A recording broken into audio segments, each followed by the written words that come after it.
Alright, so today we're going to be back to taking a look at a specific pedal and some of its features here. It's the Boss PS-5 Super Shifter. So this is one that Boss has not made in a while, so this is one that you're going to have to find locally or on Reverb or something potentially to get it. There's a few different pedals from this series, and I think they've changed some things as they've gone along. This one does have some interesting things that it can do and can be useful, but the control layout on it is a little bit confusing. So one of the things that I hope to do today is to clarify and fill in some of the gaps that I've seen in other YouTube videos that I looked up with this. Might be best to start with that stuff that might have been left out of those other videos. So as you can see, we have knobs here for balance, time, D time, speed, HR key, which we'll get to there, harmonist key really, and then pitch, and then your different modes. But down here at the bottom, this is really important. You have a layout of like the different pitches that you're actually changing between the different modes. So the top one that's listed right here underneath the knobs is telling you what pitch you would be changing if you're in PS or pitch shifter or T arm or trim arm, and then the bottom row would be the pitch for the harmonist right there. There's nothing that's really doing for the D tone mode, I guess there. So let's see, or I guess the flutter might be similar to the T arm there. Let's go ahead and take a look at the HR key as well, because this is another key thing that people tend to leave out. So you see that there are a few things that are labeled, like on the far left you have C, and then kind of in bold beneath it you have A minor, and then next to it there's a space with nothing, and then D with B minor, and then you have C minor, and then just randomly E and F D minor going around there. So there's a few of them that are not marked at all, a few of them that have one marking, and a few of them that have two markings. So for those that aren't really, too savvy with music theory and what's going on here, if you are playing this and intend to use it in the harmonist mode, then it's very important that you know what key you're in. There's 15, well, technically 15, but a few keys, like 5, 6, and 7 sharps and flats will kind of share a key there, so it's going to be important to be aware of that. But all the way to the left would be C or A minor. So C would be your major key, A minor is your relative minor key, and that would be for no sharps, no flats. Right beside that, the one that's unmarked, that's going to be for C sharp. Let's see. Yeah, well, I guess they're calling it D flat in the manual. D flat or B flat minor would be that unmarked one. And there's a huge difference between those, because D flat has a total of 5 flats to it, or you could say it has 7 sharps to the key as well there. So it's very important to know what's going on here. I do kind of wish that it was laid out like the circle of fifths, with C being at the top and then being able to go all the way around, but I understand why they did it this way. It just would be nice if it was labeled a little bit better.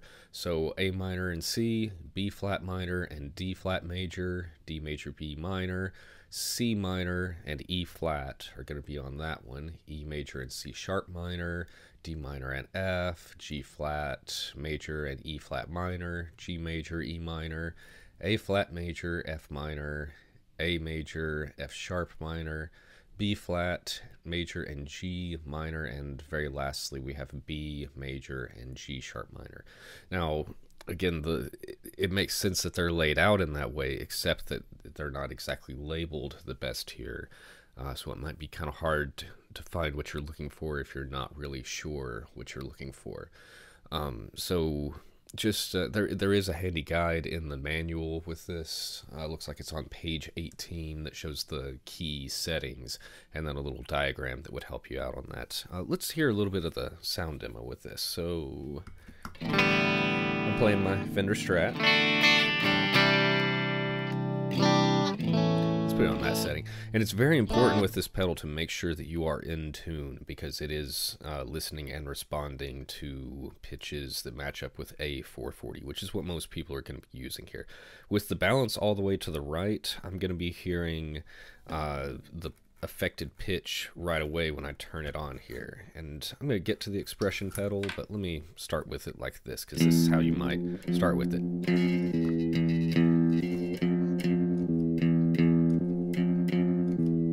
So you see, as I push that, right now I'm set in this top position, which is going to be, if you look at that little diagram down there, it says 1 for the pitch shifter, I think. Yeah, I'm on the pitch shifter there.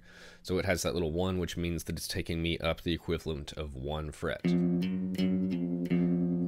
I'm back down out of that.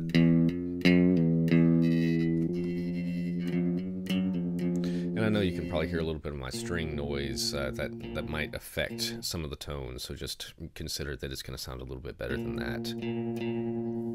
If I do plug the pitch in, or the expression pedal, then I do have control over it by doing this, and I'm not having to stomp and stomp and stomp right on this. This probably feels a lot more natural. And it's easier for me to tell, too, that that's... I can tell that I'm bending to that note. So now this would be like adding 2 frets to any note. So the interval that you're doing there is basically like a half step, which would be a minor second interval, and then a whole step, which would be a major second. Not the best pitches that I would think of for being able to do harmonies. And the next one over you've got would be fifths. Or adding 5. It's not even fifths, it's just that you're adding 5 notes. Which is really a perfect fourth. That one makes a little bit more sense because you don't have to worry about switching back and forth between majors and minors. The next one over, it says 7, but it doesn't mean that you're going up a 7th. It means that you're going up a 5th, or 7 notes is what you would be looking at there. Next would be 1 octave. That's probably one of the big things that you might be considering using that for. Now, I've got the affected sound all the way up. If I put it right in the... Well, if I start all the way down, see, nothing is happening. But if I put it in the middle, I'm going to hear both notes. When the pedal's down, when I pull it off, and you can kind of get a little bit of a morph by pushing that pedal down.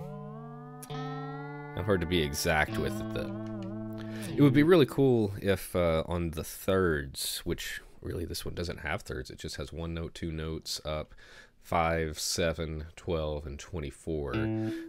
So that would be kind of tough to work with. You've also got the 2 octave up, which right now you can still hear that raw, unaffected note in there too. I could turn this all the way up, and now it's just doing the sweep of the full signal there. That's probably a lot of what I assume that people would be getting this for, is to do kind of like Tom Morello-ish or Dimebag Darrell 2 octave up things, but without having the floor space that a whammy takes up. So could be kind of cool. Now the whammy does have some different features that this one does not have, and vice versa. This one has some that the whammy does not too. So it's worth taking a look, and if you have the ability and that's what you want to do, to try out both and see what you think, because this might not be the traditional thing you think of, but it also might save you a little bit of money and or space. So that's the pitch shifter. Obviously, if you're going down, it's going to be the same thing. Not the best quality sound too. I can hear just a little bit of like the glitchiness of it too, which is something I was kind of curious about with the manual, was that it shows maybe putting distortions before this thing, but I would think that adding distortion would maybe confuse this pedal a little bit. So right now, yeah, I'm about 10 minutes in and I've only gotten to 1 setting, so I might have to do that in a separate video just to save some space and time. And just in case I didn't mention earlier, I don't remember, but I borrowed this pedal from the other guitar player in one of my bands, and he mainly uses the flutter effect, so I do plan to get to that one. Let's check out the harmonist. Oh, wait, no, yeah, we did the pitch shifter. Now we're doing the harmonist. So this one, this knob actually comes into play now. Let's see, I think it might be better if I unplug this. Let's see. So now, oh, that's the other thing too. Okay, so it wasn't responding because I was in a two-step or two octave down thing. Let's see if it does it from here. So let's see. I'm going to tell it I'm in the key of C. Alright, so this would be thirds, fourths,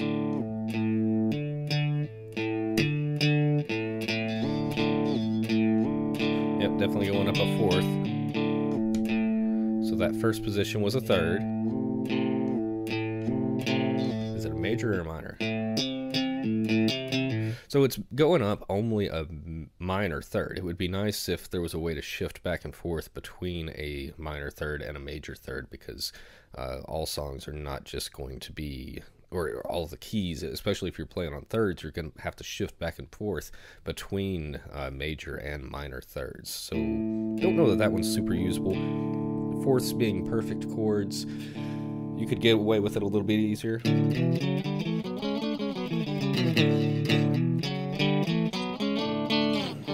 Let's see, and of course, I just did, let's see, let's try it like this. I'm going to play A minor.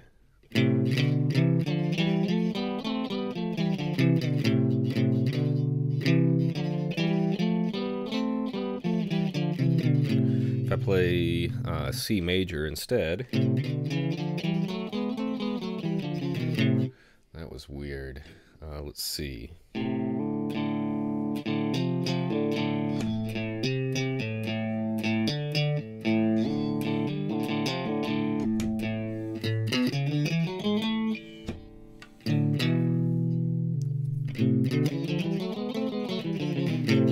So that's the A minor, C, wait, yeah. No, that's A major, excuse me. So let's try this up here on the C. That might be why it was sounded weird. So that's better. Now I'm playing on C. I was doing major where I should have been. Let's see, and if I do C major, well, that's C major. If I do A minor in this spot here, let's see.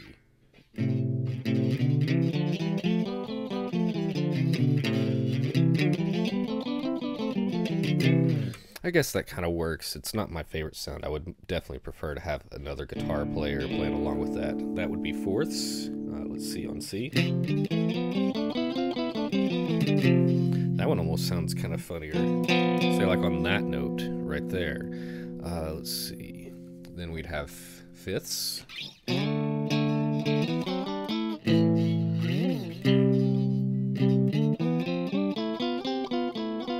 And that note sounds funny now. The seventh. Or back here, let's see, we're back to A minor.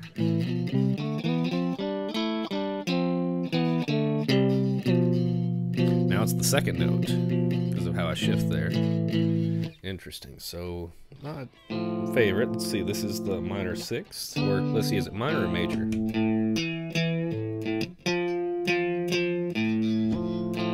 Okay, so it's a minor sixth that it's going up to there. And then, of course, we have the one octave.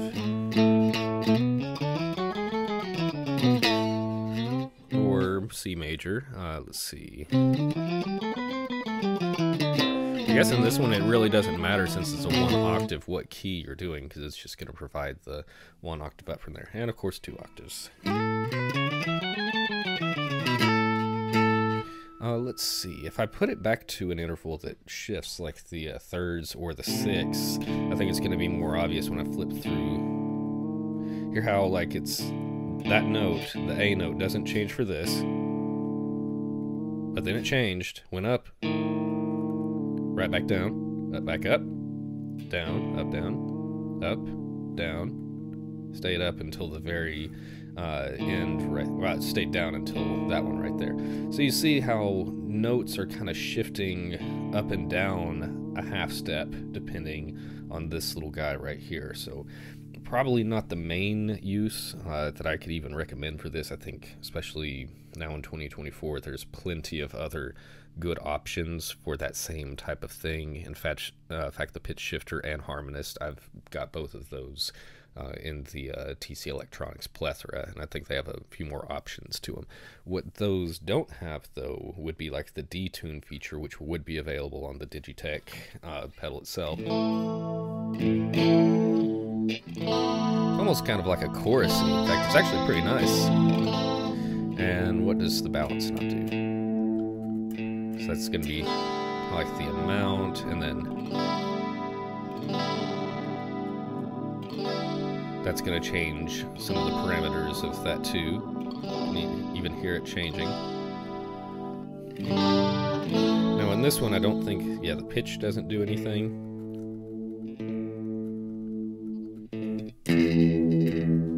Take that back. Am I hearing something? Is that my imagination? I think that might just be my imagination. And no function for the HR key as well. In fact, let me turn this on its side real quick, so you can even see with the modes some of the features or which knobs are actually being used. So let's see, for the modes, like in pitch shifter, you have the balance and pitch. Harmonist, you have the balance, HR key, and pitch. Detune, balance, D time, and pitch. So the pitch was doing something there. T-arm, balance, speed, and pitch. Flutter, balance, speed, and pitch. And then expression is just going to control the pitch on these. So like... doesn't really sound like the expression really does anything on the detune. Let's see. In fact, let me just take a look here. I've got the manual in front of me too. So detune, I see. Okay. Adds a subtle pitch shift to the input sound, producing a detune effect after completing necessary connections. So the pitch does make a difference, but it's not like 1 octave, 2 octave, or anything. If it's right here, it's going to be like 5 cents up, 10 cents, 15, 20, 25, and 30 for the bottom, or -5, -10, -15, -20, -25, and -30 there. And a cent, that's going to be like what I was referring to with 440. Some people occasionally will tune down to 432, or I've heard about 442. Those would not work with this pedal, but it's going to allow you to get a little bit of that detune sound. That's why it sounds more extreme when I'm way over here. I've got 30 cents up on my pitch. It's being affected there. So that's kind of a cool effect. If I turn it all the way up, it feels like there's a little bit of a... not so much a delay on the notes, but maybe even I could call it latency, I guess, on this. So let's go ahead and keep going. I'm getting out of control with the time on this one here. So let's see. The T-arm, that's going to be like a tremolo arm, which this one, to me, I think is the best one, maybe with the pitch shifter, as far as being able to use this. So with this unplugged, the expression pedal there, you see that as I push the pedal down, it's doing the pitch, back and down, and then this, let's see.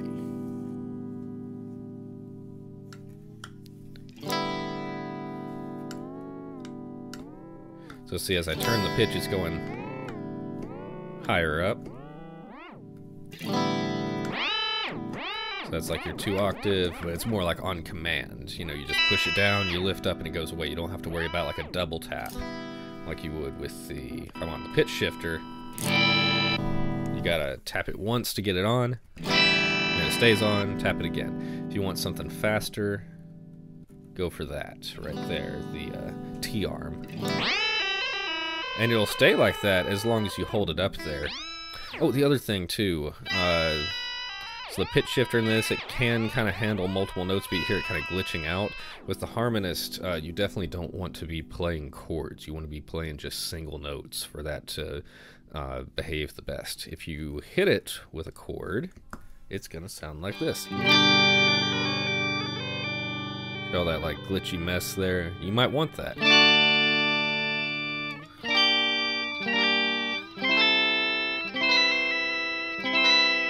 Hear that? I'm not doing that.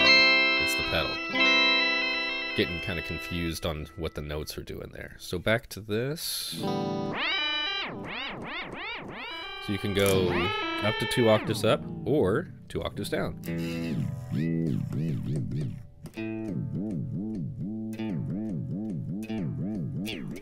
Kind of interesting, just fun to play around with. Don't believe the key knob is doing anything for us.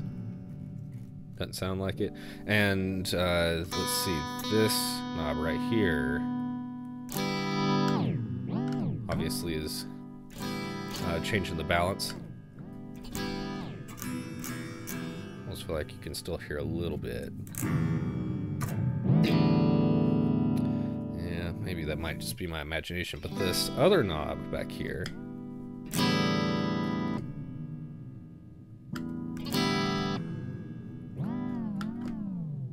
so if it's all the way down, it takes a really long time for it to get where it's going. It comes back okay, but like right here. Or let's do this, like all the way up. That's kind of cool. Kind of a one-trick pony thing. Get you that rising 2 octave. What about a rising 1 octave? Okay, pretty cool. Let's see, and the last thing, and honestly this was the... Wait, before I do that, let's plug the expression pedal in and see the difference here. So... almost makes the expression pedal kind of pointless on that mode, because it's all about pressing that down. Let's see, what about the flutter? So the expression doesn't do anything on this one. I guess it really needs to be on the pitch shifter where it's most useful there. Let's see, so I'll unplug it, just get that out of the way here, and let's see what we get.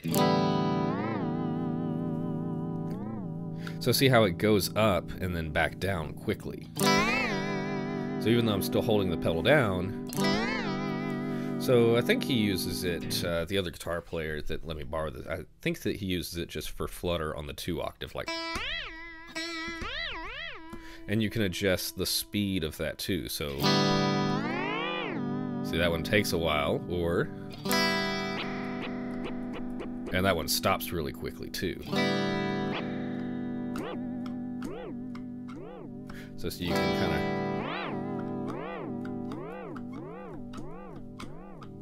come up with your balance on that. It would be nice if you could control maybe that parameter with the expression pedal, but yeah, I don't want to be standing with 2 feet on both of these here. So still a few things that I would like to cover with this, because the manual, like I said, did give diagrams for putting distortion before this. Normally I would want to put pitch shifting stuff early. They did show like a compressor early, and I agree with that, but distortion, I would think that it might make sound kind of funny. So I do want to try that, and then also, as you can see, I'm just plugged mono into the front of the Simplifier here.